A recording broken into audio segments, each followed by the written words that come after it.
আসসালামু আলাইকুম প্রিয় দর্শক শ্রোতামণ্ডলী। অবসরের পরেও সচিব পদের সুবিধা বুক ন্যাশনাল টি কোম্পানির ভেতরে ফাঁস অনিয়ম। প্রিয় দর্শক, আজকের প্রতিবেদন এক বিস্ময়কর তথ্য ফাঁস নিয়ে। অবসর গ্রহণের পরেও কিভাবে একজন সচিব আরও 6 মাস ধরে চাকুরিতে থেকে এনটিসির অর্থের ক্ষতি করলেন এবং কিভাবে ফ্যাসিবাদী সরকারের ছায়ায় তিনি সুবিধা নিয়ে গেলেন, তা নিয়ে আজকের এই বিশেষ প্রতিবেদন। ভূমিকা: ন্যাশনাল টি কোম্পানি লিমিটেড সরকার ও জনগণের যৌথ মালিকাধীন দেশের অন্যতম বৃহৎ একটি রাষ্ট্রায়ত্ত চা কোম্পানি, কিন্তু প্রতিষ্ঠানটির অভ্যন্তরে দুর্নীতি ও অনিয়ম যেন নিয়মে পরিণত হয়েছে। এবার উঠে এসেছে এক চাঞ্চল্যকর তথ্য। সচিব একে আজাদ চৌধুরী, যিনি নীতিমালার বাইরে গিয়ে 6 মাস অতিরিক্ত চাকরি করেছেন, নীতি অনুযায়ী অবসর। কোম্পানির সুনির্দিষ্ট নীতি অনুযায়ী অবসরের সময়সীমা 60 বছর বয়স অথবা 37 বছরের একটানা চাকরি পূর্ণ হওয়া, যেটা আগে আসে। এই নীতির আলোকেই একে আজাদ চৌধুরীর অবসর গ্রহণের সময়সীমা ছিল 2022 সালের 10 সেপ্টেম্বর, কিন্তু বাস্তবে তিনি অবসর গ্রহণ করেন 2023 সালের 10 মার্চ, 6 মাস পর। এই 6 মাসে তিনি প্রতিষ্ঠান থেকে বেতন নিয়েছেন, সিদ্ধান্ত নিয়েছেন এবং ক্ষমতা প্রয়োগ করেছেন। এবার অডিট আপত্তি ও আর্থিক ক্ষতি। তৎকালীন অডিট রিপোর্টে স্পষ্টভাবে বলা হয়েছে, আমরা তার ওভারটাইম কাজের কোনো ভিত্তি পাইনি। এ সময়ের জন্য প্রতিষ্ঠানকে ক্ষতিপূরণ দিতে হয়েছে 7,80,000 টাকা। অর্থাৎ একজন সাবেক কর্মকর্তা অবসরের পরেও শুধু নিজের সুবিধার্থে নিয়ম ভেঙেছেন। সাবেক সরকারের ছত্র ছায়ায় সুবিধাভোগী আজাদ চৌধুরী ছিলেন তৎকালীন সরকারের প্রভাবশালী মহলের ঘনিষ্ঠ। বলা হয় তৎকালীন 6 জন পরিচালকই ছিলেন তার ঘনিষ্ঠজন, যারা পদত্যাগ করে চলে গেছেন। তাদের পদোন্নতি এবং অবসরের পরেও কর্মরত থাকা সবই প্রভাবের বহিঃপ্রকাশ। তাকে প্রশ্ন করা হলে তিনি বলেন, আমি তো তা শেষ করে নিয়েছি। এই উত্তরই স্পষ্ট অনিয়মের ধম্ব। যোগ্যতা প্রশ্নবিদ্ধ ও পূর্ণ নিয়োগ।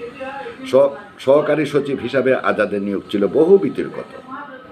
প্রথমে আজাদ চৌধুরী কোম্পানিতে 40 টাকা বেতনে ছিলেন। তার প্রশাসনিক দক্ষতা নয়, বরং রাজনৈতিক আনুগত্যই তাকে এনটিসিতে ক্ষমতার কেন্দ্রবিন্দুতে বসায়।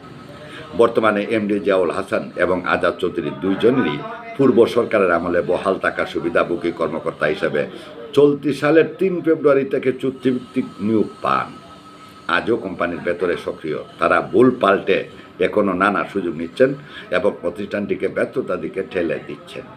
পরিচালকদের মন পেতে সম্মানী ভাতা 6,000 টাকার স্থলে 12,000 টাকা বাড়িয়ে দেন। চেয়ারম্যানের সম্মানী ভাতা 7,000 টাকার স্থলে 75,000 টাকা বাড়িয়ে দেওয়া হলো। একেই বলে গুড়ি দক্ষিণা, না হলে কি চলে? কোম্পানির পরিচালকগণ ও চেয়ারম্যান এমন এক সময়ে তাদের মিটিং ফি ও সম্মানী বৃদ্ধি করেছেন যখন চা বাগানের 11,500 শ্রমিকের 10 সপ্তাহের মজুরি বকেয়া, কর্মকর্তা কর্মচারীদের 6 মাসের বেতন বকেয়া, চা বাগানের 6 মাসের গ্যাস ও বিদ্যুৎ বিল বকেয়া রয়েছে। উপসংহার: এখন প্রশ্ন, আজ একটি রাষ্ট্রায়ত্ত প্রতিষ্ঠান এইভাবে নীতিমালার অপব্যবহার হতে পারে? একজন অবসরপ্রাপ্ত কর্মকর্তা কিভাবে 6 মাস পরেও চাকুরিতে থেকে প্রতিষ্ঠানকে ক্ষতিগ্রস্ত করেন? আর সেই সময়ে দায়িত্বে থাকা এমডি, পরিচালনা পর্ষদ কি জানতেন না? প্রিয় দর্শক, এনটিসির ভেতরের অনিয়মের এইসব চিত্র আসলে পুরো সিস্টেমেরই এক প্রতিচ্ছবি। আজ সময় এসেছে এদের বিরুদ্ধে সোচ্চার হওয়ার। আপনার মতামত জানান কমেন্টে, ভিডিওটি শেয়ার করুন এবং আমাদের চ্যানেল সাবস্ক্রাইব করুন সত্য জানার জন্য আরও প্রতিবেদন পেতে। প্রিয় দর্শক, এমডি জিয়াউল হাসান 2012 সাল হইতে 16 সাল পর্যন্ত ছিলেন।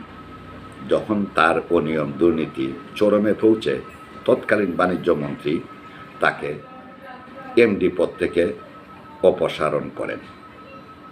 পরবর্তীকালে তিনি আবারও চুক্তিভিত্তিক নিয়োগ পান, যা তৎকালীন চেয়ারম্যান শেখ কবির হোসেন 2023 সালের 9 জানুয়ারি তাকে আবারও পদত্যাগ করতে বাধ্য করান। তখন তার বিরুদ্ধে অভিযোগ ছিল চা পাতা চুরি, গাছ চুরি, এমনকি চরম অনিয়মের মধ্যে যখন দিন অতিবাহিত হচ্ছিল, তখনই চেয়ারম্যান শেখ কবির হোসেন তাকে আধা ঘন্টার মধ্যে পদত্যাগ করার নির্দেশ দেন। ওই দিনও উনি উনার 11 দিনের বেতন বাবদ 70,000 টাকা উঠিয়ে নেন। এ বিষয়ে আমরা বিস্তারিত প্রতিবেদন প্রকাশ করব ইনশাল্লাহ।